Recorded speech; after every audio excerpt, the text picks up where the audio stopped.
everything that we've done has been based on player feedback.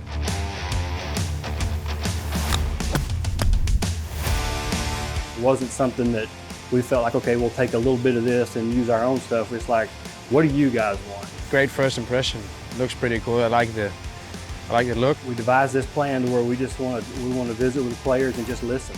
We just felt like we could improve and have more of a tour authentic wedge than a tour inspired wedge. So we ended up where we are, and so far it's been very well received. To me, this has a nice clean look. It's raw, I like that. The bounce angle is kind of low, which is what a lot of pros prefer. Yep. So I'm excited to see how these play out. Most players, when they look down, if they don't really like what they're looking at, they're going to struggle trying to make it work or want it to work.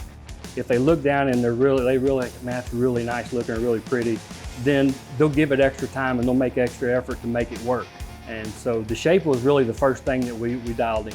The offset is a little bit different, has a little more offset, not as much as some of ours in the past, but more than like Jaws Raw, which are, our version we're just coming out of. So it was one of those things that they noticed immediately. It sits more down. I feel like I can hit a little bit higher without having to drag it to the ground. So what they also found is when they opened it, it looked better on the ground as far as it wasn't pointing right and the leading edge didn't come up off the turf. It stayed low so that they didn't have to worry about, bouncing into the middle of the ball. They were able to get under the ball. You can open the face, it still feels like the leading edge is like nicely low, it's not raised like some of these grinds. It's lovely, honestly, it's really good. Our wedge engineers spend a lot of time optimizing spin. Using our technology and our really smart guys inside, they were able to take and do different renditions of numbers of grooves.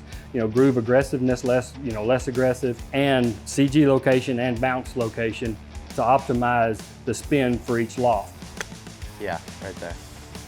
I think had a ton of spin on it. Ton of grab on super firm greens. The best compliment these wedges have had so far is there's guys that won't change. And we handed them these wedges and immediately they have said, when y'all make these wedges, everybody's gonna play them. That's the biggest compliment you can give it, is readily in the bag. As far as, make it, they hit it a couple times, they say it's really good. And so these guys are out here playing for a livelihood and they trust us with their equipment.